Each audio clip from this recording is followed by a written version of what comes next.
Hey guys, welcome back to History at Home. Today we're going to be doing a ancient coin restoration video. We're going to be taking a genuine Roman coin that was buried under the ground since ancient times and very tediously try to clean it and then attribute it so we can figure out exactly what it is, where was it minted, who's on it, and what can it teach us about the ancient world. Before we move on, I just want to thank everyone who subscribed and came over to the channel and left comments and support. These videos take me a while, but I am making more, so if you're just getting here, make sure you hit subscribe. There's a lot of fun stuff coming up. Anyway, enough talking. Let's actually take a look at this coin in a bit more detail and see what we're dealing with today. So this is actually a fairly large bronze coin.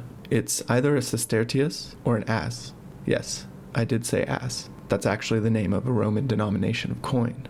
So just starting out, let's take a look. On the obverse, we have a large bust of what looks to be a woman. I'm seeing kind of a cropped bun in the back here, and then a little like diadem or, hair ornament there. Then we have the legend. I believe this is a D, an I, a V, so that would be diva. And then this is an A and a U, and I think that's an F, so I'm pretty sure this is Faustina. We'll be able to get to the bottom of that a little bit later in this video. Then looking at the reverse of the coin, this is a bit more crusty than the obverse, and there might be a legend, it looks like, that goes over the top. Let's zoom in a little bit more and take a look at the surface.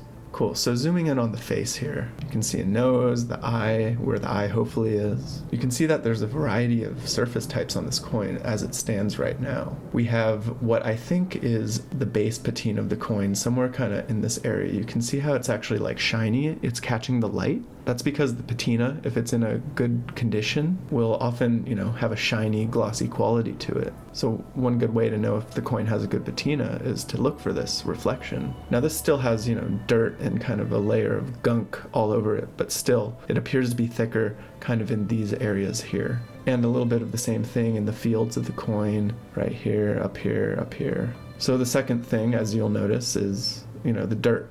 Right? You have these like incrustations of kind of a plaque-like dirt sediment that's settled in there over thousands of years. This stuff tends to get in the more detailed parts of the coin. That's where it can kind of latch on and harden. So for instance, you can see the legend, we're having some of that going on kind of up in here. But pretty consistently, I'm still seeing this kind of reflective base layer here. So that's the dirt, and that's what's the easiest to remove. But finally, the third kind of surface I'm seeing is this kind of green incrustation here. I'm not sure what it is. It lies above what I deem as the surface of the coin, but it still has this green coloration to it, which leads me to believe that over all the years sitting in the dirt and kind of the metal oxidizing, that some of the dirt actually mixed with the metal. It has oxidized in itself. This worries me because I'm not sure how this is going to react when I start scraping. So now that we know what we're dealing with, I think I'm ready to get started.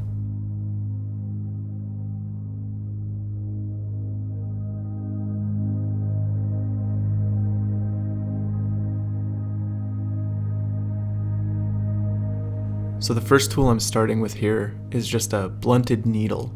I find that this helps remove kind of the large deposits of dirt and has a really low risk of actually scratching the patina since it's dull. I usually do a full pass on the whole surface of the coin, and then I'll go into a more refined pass with finer tools.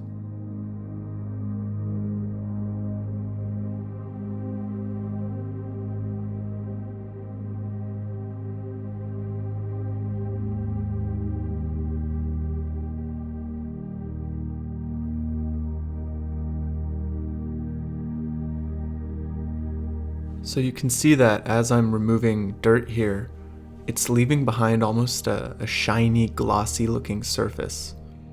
This isn't scratches on the patina, this is the patina. And as I remove, more and more material, I'm realizing that this is a really solid surface.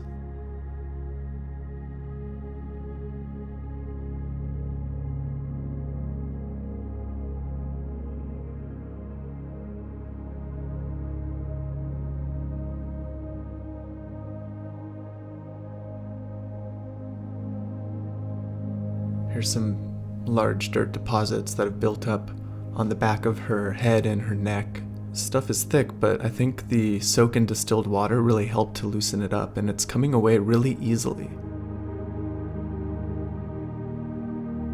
getting into some of the fields here. Just kind of going bit by bit, patch by patch. Some people like to be very consistent, work their way in a single line, but I'm always turning the specimen, trying to find new angles to better approach a patch, and also just so I don't get bored of cleaning one spot of the coin.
Oh, that was very satisfying. I love when a huge flake just comes right off like that.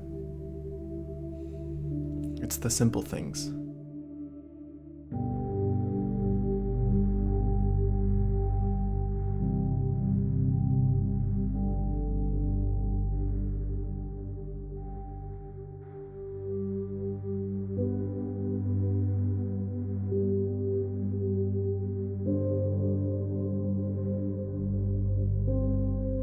And working our way down the nose in the field on the right side of the design here.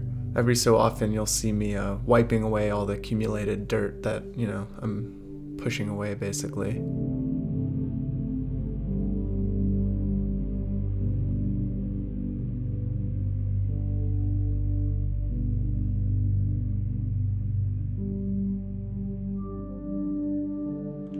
And here I'm starting to get into that mystery clump that I mentioned in the beginning of the video. And, I started kind of slow, but as I got into it, I realized that it really is just kind of dirt. It has a green coloration, but it's coming away and there's actually a pretty glossy, nice smooth surface underneath that's consistent with the rest of the coin for the most part. So I'm just going to keep chipping away at it and see if I can kind of clean up that major area of her face and where her ear would be.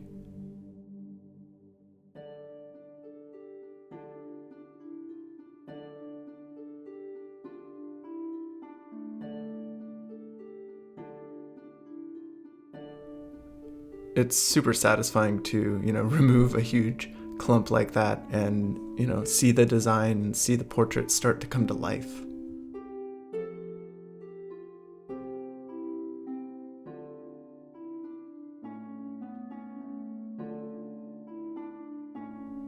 Now we're working on her little hair bun that's kind of cropped up on top of her head.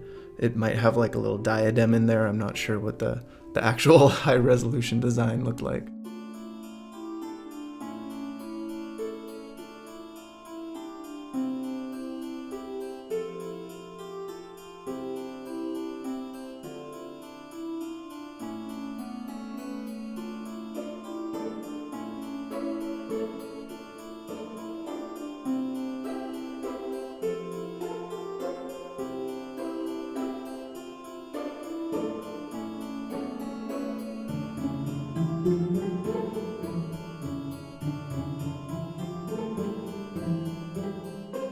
Alright, now I'm bringing in a much finer cleaning tool This is a micro diamond tipped needle point, and I use this to very carefully scrape away smaller details where dirt's stuck in a crevice or a little corner.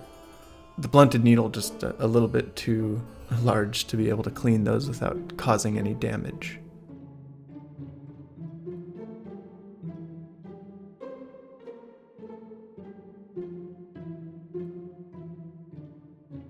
And as I said before, I think angle of cleaning is also very important. I don't think you should just clean from one angle.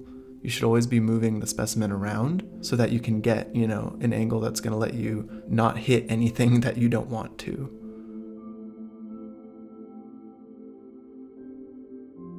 We're going to start cleaning up the legend on the right side. It clearly says Faustina, which is Faustina. So I have a pretty good idea of who this is. So this is kind of my first pass at the obverse of the coin here. We got Faustina. This is a very, very well circulated coin, so before it went into the ground, it had already been passed around for many, many years and many, many hands. And the details are very, very muted because of that. But nevertheless, we can make out all the major details of the obverse of the coin. And you can see the surface is really quite good with a really dark, rich green patina. And now we're gonna start working on the rim of the coin here. The edge, it's a very, very thick flan, like I mentioned before, and the dirt is coming right off. I'm just kind of hitting it with a first pass with really light pressure on the surface, and most of the dirt just gives way pretty easily. There are some parts here where the patina is corroded, and I have to be a little bit more careful around that because I don't want to make it worse.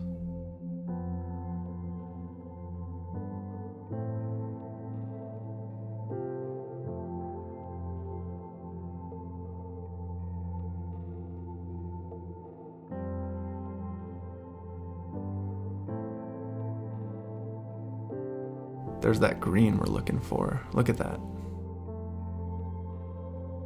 So cleaning off the edges of this coin took me a long time, but eventually I got them looking pretty good. Now it's time to start on the reverse of the coin. Now this reverse, as you can see, it's pretty caked up as well. Basically the whole design is covered in this thick grime. And my strategy here is pretty similar to what I did on the obverse, which is I'm going to start by kind of clearing off the rim, the perimeter of the design here, and I'll kind of work my way in as I figure out a little bit better what the design entails so I can make sure not to hit any important details.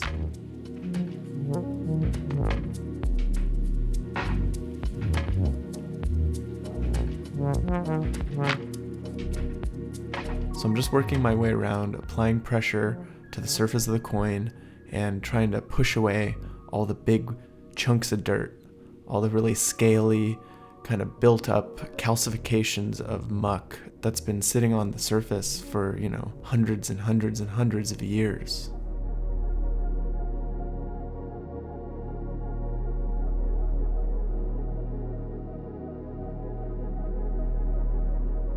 Here I'm starting to get a little bit more into clearing out the fields and starting to reveal some of the details of the main design element of this coin, which appears to be a god standing in the center of the coin holding something in his or her hand. As you can tell, the details aren't that sharp. It lacks definition, and that's because the metal of the coin before it was buried was passed through so many hands and sat in so many pockets and chests and cupboards that, just like modern coins do, it actually wore down the metal, and the design was eaten away. So then it was buried, formed a patina, was, caked with dirt, and now we're unveiling it, and we can see that this coin got a lot of use and passed through a lot of ancient hands. So that's really cool. Though these kind of well-circulated coins are often way, way, way less valuable, I think there's something very cool about the fact that they were actually heavily interacted with by the ancient people of Rome. So once I was done with the actual cleaning process, I cleaned off the coin to get rid of any excess dust, dirt, material that was sticking on there, and then applied a layer of preservative wax. And after you buff that out, it gives the coin a really nice luster and also protects it from the elements. And here we are. Overall, I'm really happy with how this turned out. The reverse leaves something to be desired for sure. I kind of decided to stop while I was ahead on that. You can always take it too far and overclean a coin and end up doing more damage than good. And since I'm able to identify this coin with just the obverse and what parts of the reverse are there, I figured I might as well stop while I'm ahead. Again, I'm pretty happy with how this turned out. Almost every detail of the coin is still visible. The surface is very consistent. There's no huge cracks or breaks in the actual patina layer, and it has a really nice kind of dark green-gray to even a lighter olive color. Obviously, this isn't a very valuable coin. It's very worn. It's not showing a lot of detail. It's well circulated, and it's fairly common as well. But still, there's a lot of cool history that you can get from this. And the first step for me in kind of figuring out what that history was is to actually identify what this coin is. And of course, the first step for that was going to wildwinds.com. Now, the site is a great place to start if you're trying to attribute coins. It has a huge database of almost every type of Roman coin, and you can kind of sort by ruler. It was pretty apparent from the outset that this was a coin of Faustina I. So after searching through, I finally arrived at a coin that matches. And here we can see a couple examples of the same type of coin. So this coin is RIC number 1187. It was minted in Rome, anywhere from 146 to 161 AD. On the obverse of this coin, we see a draped bust of Faustina facing right, and the words Diva Faustina. And then on the reverse, we have the legend Consecratio SC, and then we see the goddess Vesta standing left, and she's sacrificing from a patera over an altar, and holding a scepter in her other hand.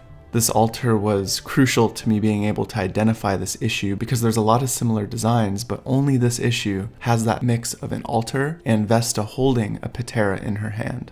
A patera in classical antiquity was just a shallow kind of cup or bowl.